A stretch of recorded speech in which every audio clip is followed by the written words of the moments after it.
What's up, everybody? Welcome back to another episode of Gearhead Nation. So we're just about ready for the LS swap on our 2000 Pontiac Firebird we named Bruised Ego.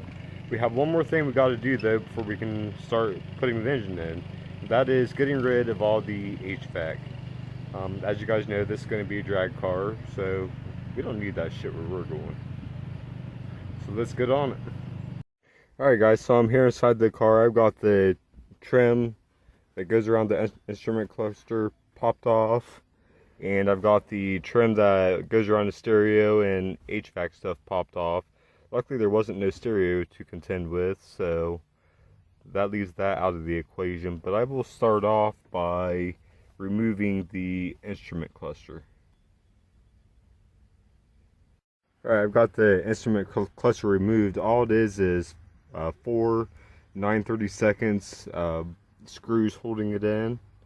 Now, in order to take it out, I had to kind of tilt the bottom outwards to lay it flat, and then it pulled right out. It was kind of a son of a bitch to get out of there. A little tight, but it's definitely doable without dropping the steering column, which I'm probably going to have to drop the steering column anyways, and I probably should have did that first, but it is what it is. Next, I'll take out the HVAC switch panel. Again, we got two 9/32 bolts. Alright, we got the HVAC switch panel unbolted, unplugged, and removed. Now we'll come over to the driver's side, and we've got one bolt to loosen the fuse block. Alright, the fuse box is loose. Now time to move to the bottom of the dash. Next, I'll pop off the two plugs for the light switch, get it out of the way. This I'm gonna just leave plugged in. It's not really in the way or bothering anything. Alright guys, so at the bottom of the dash you have your access panels to remove. Mine are already removed, but there's just a few screws to remove those. They're pretty simple. Now we'll go ahead and start undoing bolts holding the dash in place. We have one right here and one right here at the bottom. So we'll go ahead and take those out. There's actually 3 screws at the bottom. There's another one right here at the bottom corner. So you got one right here at the bottom corner, then 2 on either side to get out at the bottom.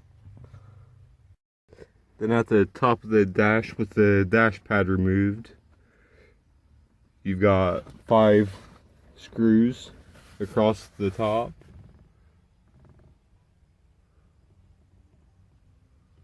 So we'll go ahead and take those out. Alright, so we got the 5 screws across the top of the dash undone. Now we're over on the passenger side.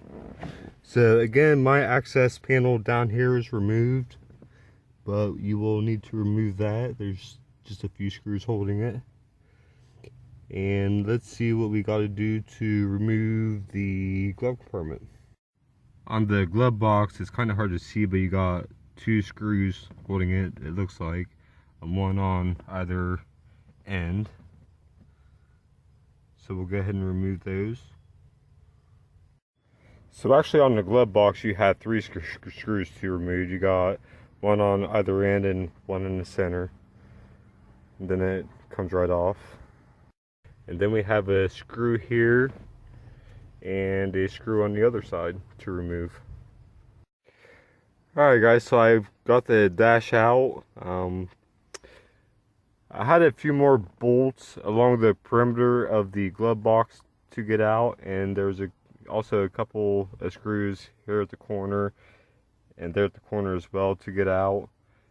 Then it's just a matter of undoing a bunch of wiring for all the HVAC stuff and wrestling it out. I did end up having to drop the steering column, but overall it was a pretty simple process. So now we can start getting rid of all this extra shit.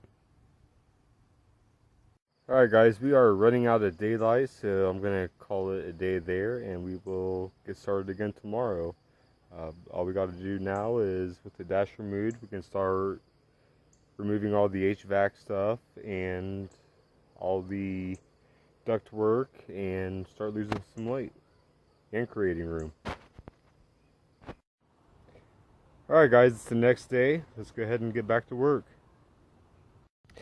The next thing I'm going to do is, I already had the ECM out from where I pulled the engine and ECM and all the V6 wiring harness, but we got to take this tray out that holds the ECM. It's two 10mm bolts. Alright, we got that out of the way. Now I went ahead and went around and got all of the bolts from around the perimeter of the Hvac box. My lines were unhooked already, but if yours are not, then you'll want to obviously unhook those.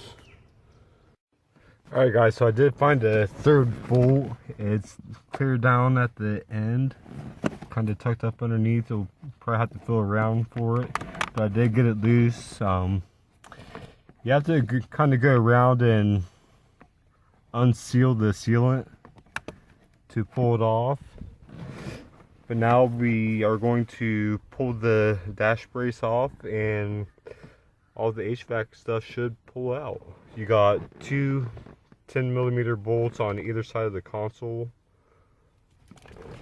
Then you'll have to unclip all the wiring from the dash brace, and you got a nut, probably a 1/2 inch nut on either side of the car, and that should come right off. And there it is guys, we've got the Hvac removed. Wasn't too bad of a process. It's a little time consuming, but very much doable. It's amazing how much room that opens up in the engine compartment. I think what I'm going to do for the hole for right now is I'm just going to get a piece of aluminum, I think, and use that to seal it off for right now. Alright, now we're moving on to the dash. What I'm going to do now is remove all the duct work from the dash itself. Not needed anymore. So we've got 1,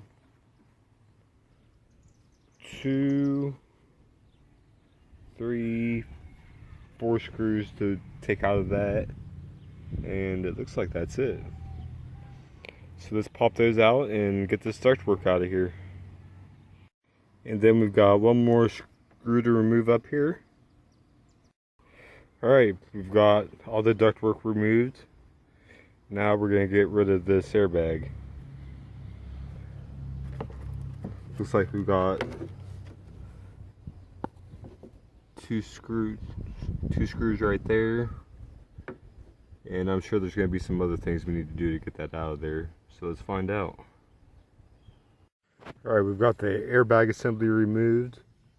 I'm pretty sure that this bracket helps hold the dash together, so I'm gonna take the airbag off. That way if I need to reuse this, I can. So we got 4 screws to pop out, and the airbag will come right off. And there you have it, airbag removed, ductwork removed.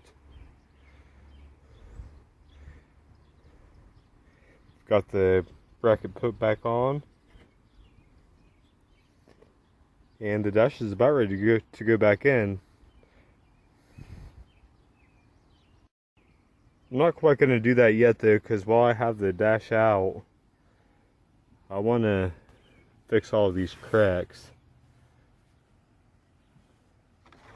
It's got quite a bit of cracking, so we'll probably do that on the next video and get the dash back in. So I want to go ahead and smooth this out too, and smooth out the whole dash and paint it. Alright, I'm pretty happy with what we got accomplished. All the HVAC and heater and AC is gone, and a shit ton of room both inside, underneath the dash, and in the engine compartment has been opened up. Not to mention the weight savings. Now that that task is out of the way, it's time to start focusing on the LS swap itself. My local pick and pull actually just got a front wheel drive 5.3 car in. I'm not sure what it is yet, but I'm gonna go check it out tomorrow. Hopefully it's a wrecked car with a good engine, but we'll go tomorrow and check things out, and hopefully I can snag that 5.3. So that's going to be it for today. Next time we come back, we will get that gaping hole filled and do some more weight reduction stuff and keep preparing for the LS swap. Remember to comment, like, subscribe. We'll see you guys next time. See ya.